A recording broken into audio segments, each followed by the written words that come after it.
कुछ कमेंट्स आए थे कि बताइए कि अभी जो पितृपक्ष चल रहा है तो उसके जो पूर्णाहुति होती है वो पितृ अमावस्या में होती है। तो सर्व पितृ अमावस्या जो होती है उसमें हमें क्या करना चाहिए, उसके विधि क्या हैं, क्या कर्म हैं, किस तरह से विचार करना चाहिए, उस तरह किस तरह से संपन्न करना चाहिए ताकि हमारे पितृगणों को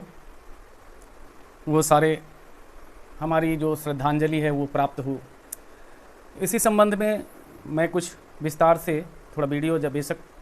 लंबा हो जाए लेकिन मैं विस्तार से आप लोगों को समझाना चाहता हूँ और बड़े ही जो साधारण शब्द है ताकि जनमानस समझ सके उन्हीं उदाहरणों का प्रयोग करूँगा। तो पिछले वीडियो में मैंने बताया कि पितृपक्ष में जल अर्पण करते हैं। जिन्होंने नहीं देखा हो वह हमारी ऊपर दिए लिंक पर क्लिक करके वो वीडियो को देख सकते हैं और जल किस तरह दिया जाता है उसे सीख सकते हैं। अब समझते हैं कि पितृपक्ष के अंतिम दिन अमावस्या को क्या करते हैं, उस दिन का क्या कर्म है। इस दिन कुतप मुहूर्त लगभग समझिए कि दोपहर जब शुरू होता है 11:30-12 बजे के आसपास में स्नान करके, सबसे पहले अंतिम दिन होने के कारण हम उन्हें उसी तरीके से तर्पण करते हैं, जल देते हैं जिस तरीके से हम पिछले 15 दिनों में देते हुए आए हैं। उन्हें जल देने के बाद हम उन्हें अन्य दान जैसे भोजन दान, अन्न का दान, वस्त्र का दान या शास्त्रों में वर्णित जो विभिन्न प्रकार के दान हैं उन्हें देकर, दक्षिणा आदि देकर संतुष्ट कर उनसे आशीर्वाद लेते हैं। अब प्रश्न है कि भोजन कितने लोगों को कराना चाहिए। कई बार ये भी प्रश्न आया है कि कितना दान करना चाहिए, कितने लोगों को भोजन कराना चाहिए। तो जो सामान्यतः सभी कर पाते हैं उसके अनुसार आप जान लें कि मूलतः पितृपक्ष में तीन पुरुष अर्थात अगर आपके पिता दिवंगत हैं तो पिता, आपके दादा और आपके परदादा। सपत्नीक जैसे आपकी माँ, दादी और परदादी। उसी तरह दूसरे पक्ष में आपके नाना, परनाना और वृद्धा परनाना के साथ आपकी नानी, परनानी और वृद्धा परनानी। इसके अलावा एक आप अपने तर्पण में भीष्म का तर्पण करते हैं तो उनके निमित्त 2 विश्वदेव वो होते हैं जो आपको पितरों को लेकर पृथ्वी पर आते हैं। तो एक विश्वदेव तो आपके मातृ पक्ष के हो गए जिसमें आपके नाना, नानी वगैरह को लेके आते हैं, और दूसरे विश्वदेव जो आपके पिता, दादी इन सबों को अपने साथ लेकर आते हैं। तो उनके निमित्त 2, एक जो भोजन होता है वो होता है ऋषि के नाम से, आपने ऋषियों को भी जल दिया होता है, तो उनके निमित्त एक दिव्य मनुष्य के निमित्त जिनको ब्रह्मा जी ने इस पृथ्वी पर सृष्टि रचने के लिए अपने मन से उत्पन्न किया था, सनातनन, सनंदनन, इन सब सारे लोगों के लिए एक, और एक अपने कुलहीन के लिए, कुलहीन मतलब कुछ अपने वंश में कुछ ऐसे लोग भी होते हैं जिनकी असामयिक निधन हो जाने के कारण उनका वंश आगे नहीं बढ़ा होता है, तो वो एक तरह से कुलहीन होते हैं। उनके वंश में कोई होता नहीं जो उन्हें जल या भोजन इत्यादि का दान कर सके। और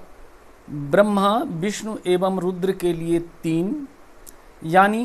कुल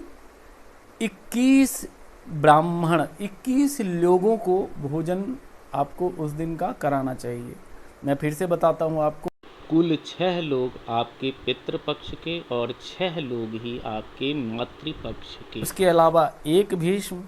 2 विश्वदेव, 1 ऋषि के निमित्त, 1 दिव्य मनुष्य के निमित्त, 1 कुलहीन के निमित्त और 3 ब्रह्मा, विष्णु, रुद्र के निमित्त, यानी कुल 21 लोगों को भोजन कराना चाहिए, जिसमें कम से कम 15 ब्राह्मण होना चाहिए और 6 ब्राह्मणी। 15 ब्राह्मण और 6 ब्राह्मणी, ये कुल 21 हो जाते हैं। अब इनको ब्राह्मण या ब्राह्मणी को अब ऐसे समझें कि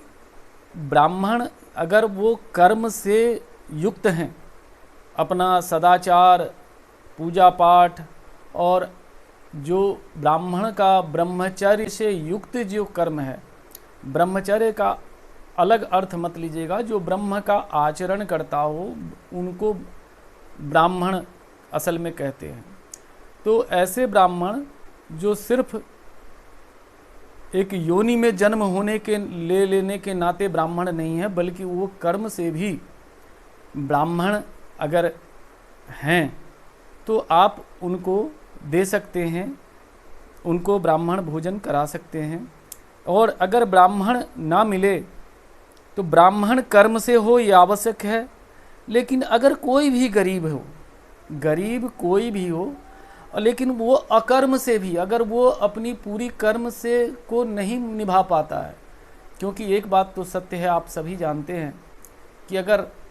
अभाव होता है, पेट में भूख होती है, तो उनसे धर्म की बातें नहीं की जा सकती, उनसे धर्म की बातें करना ही व्यर्थ है। तो इसलिए अगर कोई गरीब है तो वो अगर अधर्म के मार्ग पर भी चल रहा है तो भी हम उसे भोजन दान कर सकते हैं। तो कुल मिला के ये समझिए कि ब्राह्मण जो कर्म से हो, और अगर गैर ब्राह्मण है तो अगर वो कोई भी दीन दुखी है तो उसमें किसी तरह की धर्म अधर्म देखने की आवश्यकता नहीं है, आप उन्हें भी उनको भोजन करा सकते हैं, वस्त्र आदि दे सकते हैं, या वस्त्र आदि इन दिनों देना चाहिए, जिसमें नाना प्रकार के वस्त्र हैं, धोती हो गया, कुर्ता है, साड़ी है, छाता हो गया, बेत है, जूता है, इत्यादि दान करते हैं। इसके अलावा भी जो कुछ अभाव दक्षिणा होता है, अपने पितरों से ये प्रार्थना करते हुए कहते हैं भोजन उपरांत, इन दान देने के उपरांत कि हे पितृगण, मैं जो जाना जो कर सका मैंने किया, लेकिन अब फिर भी अवश्य कुछ इसमें कमी रह गई होगी, उस कमी को पूरा करने हेतु ये अभाव दक्षिणा हमारे तरफ से स्वीकार कीजिए। और इस तरह हम जो है, जो सर्वपितृ अमावस्या है, उसमें अपने पितरों का आवाहन कर, उनका तर्पण कर, उन्हें भोजन करा के, उन्हें दान देते हुए, उन्हें दक्षिणा देते हुए, उन्हें इस पृथ्वी लोक से पितृलोक तक के लिए उन्हें विदा करते हैं और उन्हें आशीर्वाद लेते हैं। तो ये तो एक जो शास्त्रोक्त बात है वो मैंने आपसे कही है, लेकिन आज कल की जो लोगों का रहन सहन है, दिनचर्या है, लोगों के पास समय कम है, कई बार लोग विभिन्न जगह पे भ्रमण में होते हैं तो इतना करना संभव नहीं हो पाता। तो अगर ऐसा संभव ना हो तो लोग क्या करते हैं, थोड़े से एक पतीले में या थोड़े से एक थाली में चावल ले लेते हैं, थोड़ा दाल, थोड़ा नमक, थोड़ा तिल, थोड़ा चीनी, दही, थोड़ी दक्षिणा इत्यादि भी रखकर, और हम किसी ब्राह्मण को या किसी मंदिर में देकर अपने कर्मों की इतिश्री समझ लेते हैं। लेकिन ज़रा सोचिए, आप पिछले 15 दिनों से आपके जो पितृगण हैं, पितृगण के साथ 21 लोग जो आए हुए हैं पितृलोक से धरती लोक पे, इस भूलोक पे, अपने वंशज के पास, लेकिन हम उन्हें एक थाली में ही संपूर्ण जो कुछ देना होता है वो देकर समर्पण कर लेते हैं, कर देते हैं कि चलिए इसी में सारे 21 लोगों का भोजन हो जाएगा। तो भाव के भूखे भगवान भी होते हैं और पितृ भी होते हैं। कुछ तो ऐसा ज़रूर हमें करना चाहिए, सोचना चाहिए, ताकि ये व्यावहारिक लगे। अब आधे किलो या 1 किलो चावल आपने दे रखा है, उसमें नमक तेल सब्जी दे रखा है, तो उसमें कहाँ से 21 लोग खा लेंगे। कम से कम आप एक मनुष्य के खाने योग्य एक समय का भोजन इतना तो हमें दान करना ही के चाहिए। तो अगर आप भोजन पका ना सकें, उन्हें बिठाकर खिला ना सकें, इतना टाइम इतनी व्यवस्था अगर आपके पास नहीं होती है, तो हम उनके निमित्त एक समय का भोजन हेतु जैसे ऐसे हम एक तरह से उसकी गणना करते हैं कि एक व्यक्ति कम से कम 250 ग्राम मतलब 1 पाव चावल, इस तरह लगभग 5.25 किलो चावल, दाल अगर ऐसे करते हैं कि 60 ग्राम दाल अगर एक पितृ भोजन करते हैं, तो इस तरह से 21 पितरों के लिए हमें लगभग 1.25 किलो दाल और इतना ही सरसों का तेल, सब्जी लेते हैं हरी सब्जी, अगर एक पितृ के लिए हम 100 ग्राम भी देते हैं तो लगभग 2 किलो, वैसे 2 किलो 100 ग्राम होता है, लेकिन 2 किलो हरी सब्जी, नमक अगर 5 ग्राम भी एक पितृ के लिए उपयुक्त हो तो लगभग 100 ग्राम नमक, हल्दी अगर 3 ग्राम भी एक पितरों के लिए उपयुक्त हो तो लगभग 63 ग्राम हल्दी, अगर 10 ग्राम घी ही हम एक पितरों को उत्सर्ग करने के लिए देते हैं तो लगभग 210 ग्राम या 200 ग्राम गाय का घी, काले तिल अगर हम एक पितृ के लिए 25 ग्राम ही देते हैं, उस हिसाब से 21 लोगों के लिए काले तिल, अगर दही 100 ग्राम ही एक पितृ को अर्पण करना होता है तो 21 पितरों के लिए 21 लोगों के लिए लगभग 2 किलो 100 ग्राम, चीनी एक पितृ के लिए अगर 50 ग्राम ही उपयुक्त हो तो 1 किलो चीनी, मिष्टान्न अगर एक पितृ को 50 ग्राम मान लेते हैं, एक रसगुल्ला ही देते हैं, तो इस तरीके से इन सभी पितरों के लिए लगभग 1 किलो मिष्टान्न, सुपारी और जनेऊ अगर आप धारण करते थे आपके पितृ, तो अगर एक एक पीस भी देते हैं तो 21 सुपारी, 21 जनेऊ। और अभाव दक्षिणा, अगर एक अभाव दक्षिणा मतलब इन कर्मों के बाद भी, इतने दानों के बाद भी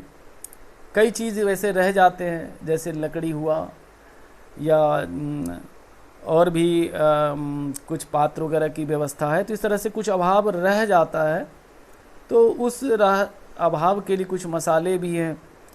तो उसके निमित्त 11 रुपये एक व्यक्ति के लिए अगर हम देते हैं तो उस भोजन के निमित्त 231 रुपये ये अभाव दक्षिणा हुआ। इनको देकर इसके ऊपर एक तुलसी पत्र डालकर हम फिर से वही या तो मतलब 15 ब्राह्मण और 6 ब्राह्मणी यानी कुल 21 लोगों को भोजन कराते हैं, या फिर इतने ही लोगों में ये सामान वितरण कर देते हैं, या फिर हम उनके परिवार में दे देते हैं ताकि वो लोग मिल कर के इनका भोजन बना करके वो खा सकें। फिर से मैं वही बात कहूँगा, ब्राह्मण आप उन्हीं को दें जो कर्मकांड से ब्राह्मण हो, जो आचरण से ब्राह्मण हो। सिर्फ जन्म लेने वाले ब्राह्मण को दान ना दें, बल्कि कर्म से जो अपना कर्मकांड जानते हों, कर्म कर रहे हों, तो उनको आप दे सकते हैं। या फिर किसी गरीब को, किसी दुखिया को, किसी दीन को, जो अगर किसी कर्मकांड को नहीं जानते, किसी धर्म अधर्म के बारे में उनको ज्ञान भी नहीं है और उनकी स्थिति ऐसी है कि वो इस तरीके से वो नहीं कर सकते, नहीं करते हैं, तो आप उनको भी दे सकते हैं। किसी गरीब को ये 21 लोगों के निमित्त इनका भोजन का पदार्थ उन्हें दान देकर और फिर उनकी अभाव दक्षिणा देकर हम बड़े प्रेम से अपने पितरों से कहते हैं, प्रार्थना करते हैं कि हे पितरगण, आप आए। मैं तो भोजन नहीं बना सका, लेकिन ये भोजन के निमित्त जिन लोगों को मैं पूरे 15 दिन तक सारे लोगों को बुलाया और जल दिया, मैं सबको अभी जल के साथ आज अन्नदान भी कर रहा। हमारे पास इस तरीके से साधन नहीं है, इसलिए मैं प्रणाम करता हूँ और मैं इन सब को एक तरह से सदाव्रत चीज़ों को आपके निमित्त दान देता हूँ। आप इसे स्वीकार करें और हम मुझ पर, मेरे परिवार पर पूर्ण रूप से करुणा बनाए रखें, बरसाए रखें, ताकि हम आपको हर साल इसी वर्ष की तरह इसी तरह आप लोगों को याद करके, आपको बुलाकर और आपसे अपना आशीर्वाद प्राप्त कर सकें। यूँ तो इसके अलावा इस दिन विष्णु सहस्त्र नाम का भी पाठ करना चाहिए, मंदिरों में जाकर भी पूजा करना चाहिए, यथाशक्ति पूजा अर्चना दान, जिसमें पितृगण पूर्ण रूप से संतुष्ट होते हैं और अपने वंशज को खुशहाल होकर के उनके आरोग्य, दीर्घायु और नाना प्रकार के आशीर्वाद से अपने वंशजों को उन्हें युक्त करते हैं और बड़े ही खुशी से, धूमधाम से, हंसते हुए फिर से अपने इस अमावस्या की तिथि को वह अपने लोक को चले जाते हैं। मेरा आज का यही वीडियो था कि मैं आपको बता सकूं, क्योंकि कुछ लोगों का था कि आज तो 4-5 दिन हुए हैं जल देते हुए। हमें अमावस्या के दिन में, जो सर्वपितृ अमावस्या है, उसके जो 2 अक्टूबर को पड़ता है, तो उस दिन हमें क्या करना चाहिए, कैसे करना चाहिए, ताकि हमारे पितृगण संतुष्ट हों और उनका आशीर्वाद हमें प्राप्त हो। याद रखिए, पितृगण जब आते हैं पृथ्वी लोक पर, तो सबसे पहले ये तर्पण चल रहा होता है, वह अपने बड़े पुत्र के पास ही उनके घर पे जाते हैं कि शायद बड़े पुत्र जब स्नान करेंगे तब उन्हें जल प्राप्त होगा। लेकिन अगर जल प्राप्त हो जाता है तब तो बहुत ही सुंदर, नहीं प्राप्त होता है तो पितृगण वहाँ से बड़े उदास मन से फिर सबसे छोटे बालक के पास जाते हैं कि शायद बड़े ने तो नहीं दिया, देखता हूँ सबसे कनिष्ठ बालक जो है, छोटा जो मेरा वंशज है, वह मुझे जल देता है या नहीं। फिर वह अपने छोटे बालक के पास जाते हैं और उनसे जल की अपेक्षा रखते हैं। अगर छोटे बालक ने उनको जल दिया तो वह उन्हीं से संतुष्ट होते हैं, और अगर वह वहाँ ना मिले, अगर छोटे बालक ने भी जल नहीं दिया, तब वो बीच के जो बालक होते हैं उस पितृ के, उनके यहाँ जाते हैं। इसलिए यूँ तो कर्म कांड पर सबका कर्तव्य है ये, ऐसा नहीं है कि कोई बड़ा कर रहा हो, बड़ा बालक करता हो तो छोटे को नहीं करना चाहिए। यह सभी पुत्रों का अपना कर्तव्य होता है कि अपने पितृ को वो याद करें और उन्हें जल, भोजन, अन्न, वस्त्र इत्यादि का दान देकर आशीर्वाद लें, ताकि उनके ऊपर किसी तरह का पितृ का कोप या पितृ का दोष, जिसे बाद में मिटाना बड़ा ही दुष्कर हो जाता है। अगर एक बार पितृ नाराज हो गए तो कहते हैं ईश्वर नाराज अगर होते हैं तो नाना प्रकार की भक्ति में वो पुनः फिर से प्रसन्न हो जाते हैं। लेकिन पितृ एक बार नाराज हो गए तो बहुत आसानी से वो नहीं मानते, नाना प्रकार के कर्मकांड विधानों से भी नहीं मानते, क्योंकि एक बार अपना हुआ अपमान वो हमेशा के लिए याद रखते हैं। हम नाना प्रकार की कोशिश करते रहते हैं, लेकिन मनुष्य होने के नाते हम सिर्फ प्रार्थना ही कर सकते हैं। और इसीलिए मैं सबसे निवेदन करता हूँ, हाथ जोड़कर करबद्ध निवेदन करता हूँ कि जो भी हैं, जहाँ भी हैं, यदि आप हिंदू सनातनी हैं सनातन धर्म के लोग हैं तो हमें अपने शास्त्रों का अनुकरण करते हुए अपने पितरों का इन पितृपक्ष में बड़े मन से, बड़े ध्यान से, बड़े समर्पण की भाव से रखकर, किसी अहंकार के बगैर अपने पितरों को बुलाकर उन्हें जल, अन्न, वस्त्र और अन्य दान जो भी आप कर सकें ज़रूर करना चाहिए, ताकि आपके पितृ आपको संतुष्ट होकर पूर्ण रूप से आशीर्वाद दे सके और आपका जय जय हो सके। जय श्री कृष्णा, जय श्री कृष्णा। राधे राधे।